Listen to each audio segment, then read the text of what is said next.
Well, Tony, what was your focus for you guys during the off week? You know, just trying to get back to some basics, some fundamentals. You know, Coach B talks about fundamentals all the time, and he's right. You know, blocking, tackling, running the football, you know, making good decisions with the football to quarterback position. So we spent 3 good days on fundamentals right there before we got out on the road and did a little recruiting. What was it like for you guys to finally get out on the road and go see prospects recruiting? What's that mean for you guys? I mean, it was cool. You got to go watch. I watched a couple football games on the weekend, and got to go visit with some high school coaches that were glad to see us, and it was fun to go get to see them and sit down with them for a little bit. You know, just not being able to do that for over a year, it was, you know, recruiting's a big part of what we do. It's huge, and to get to go out and spend some time with those coaches, and then also get out and see some live evaluations. You know, when you're trying to sign classes in the COVID period and you're not getting any live eyes on people, I mean, that makes a big difference. So to be able to go out and actually see some of the guys that we're trying to recruit, eval guys, and also see some of the guys that are currently committed, so it was awesome. And what did your guys kind of show you in that bye week and practice? Did you learn anything about them in that week? You know what I love about we got great kids. We do. We got great kids. They come to work every day, and they came and had 3 good practices. You know, obviously what we're doing on the field as far as the wins and losses right now is not where we want to be this year, but these guys showed up on Tuesday, Wednesday, Thursday, and we had 3 great practices, and they came out there and brought it. We were in full pads one day, and you know, I love being around our guys in the meeting rooms and out on the field. It was awesome. What did you work with specifically, you know, with the quarterbacks over those 3 days? You know what? It's kind of like I said earlier. It's the fundamentals. It's the little things. It's their drops, their footwork, run polish, how we're handing the ball off. You know, where our eyes at, what we're doing on certain plays. You know, our keys, making sure we're paying attention to the right things. So just going back and spending time on a lot of the little things that make a difference in quarterback play. Cody, does it feel different in a turn the page type of thing because of the off week as opposed to how you turn the page from game to game, week to week? You know what? I don't know. Off weeks sometimes they can be good and they can be bad. Sometimes you want to flip the page, and you know, we had our worst game offensively against Wisconsin, and you want to get back out on the field and make that feel better again. And we're excited to go to Penn State this week. It's an awesome atmosphere. I haven't been there in a long time, but I love going there. They got a great crowd. They got a really good team, good defense. It's going to be a challenge for us, but excited to get back out there and do it. And sometimes when you have a bad game, which we had a bad game offensively against Wisconsin, you'd like to get right back out there, but also an off week gives you an opportunity, or a bye week, to get some guys healed up, you know, some stuff, some bangs, some bruises right there, get some people back in there and spend some time on some stuff schematically, what we're doing. Coach, what have you seen on film of the Penn State defense and some challenges they might give you? You know what? They got a really good defense. Their front seven's strong, probably the strongest part of their defense. Their 2 defensive ends stand out to me, you know, 17 and 40. Really make things happen out there. They make a lot of plays. They're a little bit different than Wisconsin, a little bit more, I don't want to say athletic, but they're just how they play, you know, and their twitchiness up front. But they're very strong in the front end. They got a good back end. I mean, they got a solid defense. It's going to be a challenge for us. Tony, you've talked about and praised Art's leadership a lot since he got here. What do you need to see on the field? What's his next steps, improvement on the field? Just out there making a few better decisions with the football, throwing the ball on time, we talk about all the time, and then making the plays. And sometimes making the plays is on the quarterback, and sometimes it's on the wide receivers. You know, we both groups got to gel together and be like, okay, guys, it's time to start making some of these plays. We've got some of these opportunities down the field, and whether it's just a better throw, a little bit better throw, or a guy making a catch on a throw that's not perfect, you know, we got to start making those plays. So not only just Art and the quarterbacks, but the wideouts too. How big was this week for just the wide receivers? You talked about them and their learning curve, so to have the bye week to get back to the fundamentals, and some guys, maybe it's not even getting back to it, it's just learning them. So how big do you think it was for That's that? huge. I mean, and we've talked about it a lot here. You know, we're young at the wide receiver position. You know, you know, 2 of our guys were in my room in the spring. They're still young, you know, young in their college career. We do not have a lot of experience right there. So every time we get an opportunity to go out on the field and get better, it's awesome for that group. So to have a bye week right there, and we got another one coming before the season's over, is great for that group. Anytime they get a chance to go out there and practice, they're getting better every day. You mentioned getting healthier as an offense over the bye. How's that wide receiver room looking? We had Deuce out the last game, still kind of waiting for Brian, Jafar. What are their kind of statuses? Yeah, I mean, I'm not going to get into injuries, but I think Deuce is. It looks like he's going to be back practicing this week. Excited about that. Everybody else is healthy at the wideout spot, so we're excited about where that group's at, and there's nothing that's going to keep anybody down right there.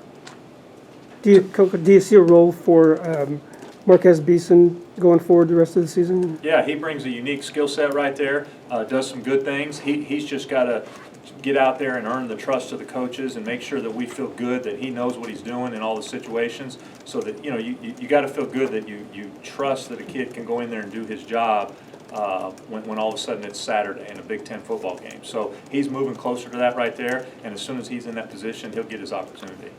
Tony, obviously we'll ask Brad about Brandon and his health and all that, but obviously this hasn't gone the way he thought it would this season with the injuries and all that.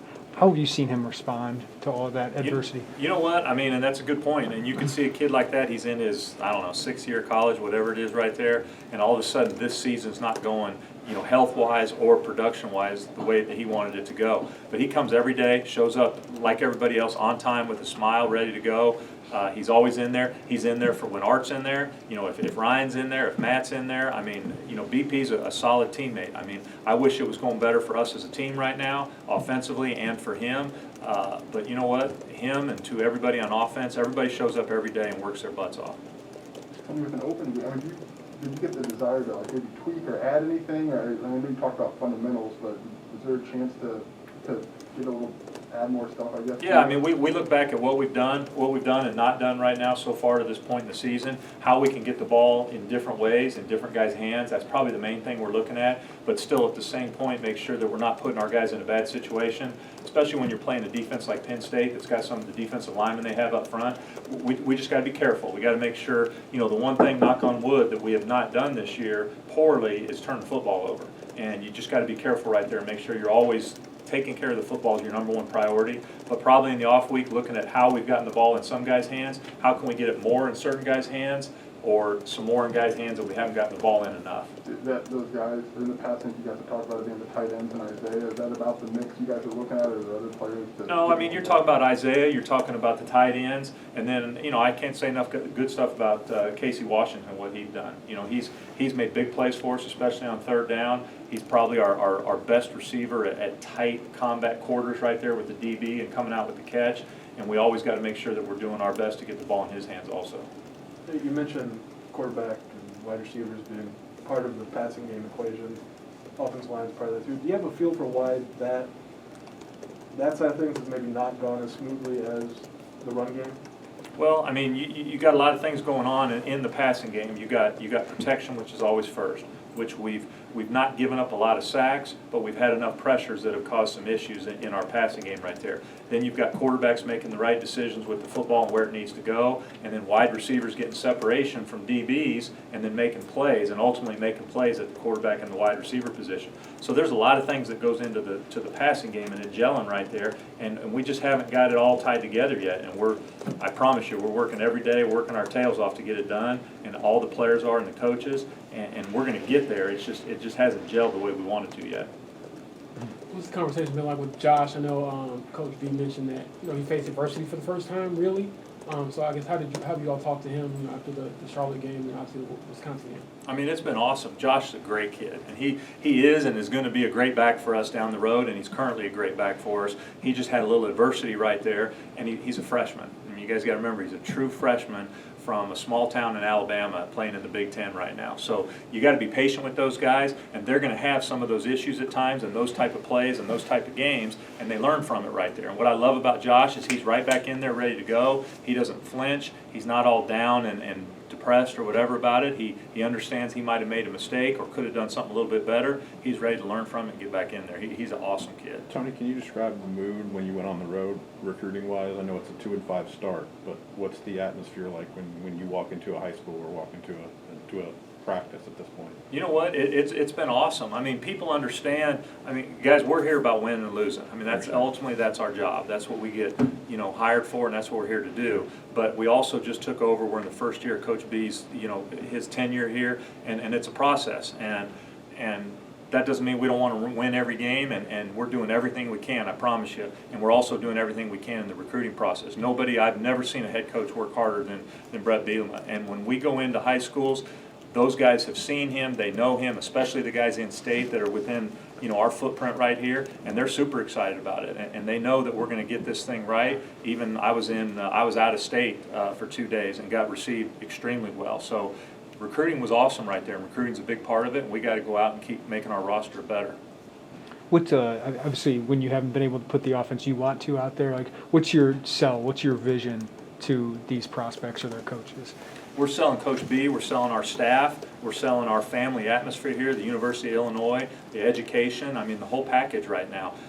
You know, just because you're not winning as much as you'd like to this very second doesn't have anything to do with what we're selling. If we were 7-0, we'd be selling the same thing. We'd just be 7-0 and have more juice behind us. So, you know, we believe in what we're doing and Coach B's process and his plan right there, and that's always what we're going to sell, whether we're 2-5 or whether we're 5-2. So, obviously, wins help. I mean, anytime you can be winning, that helps, but it doesn't change what we're selling.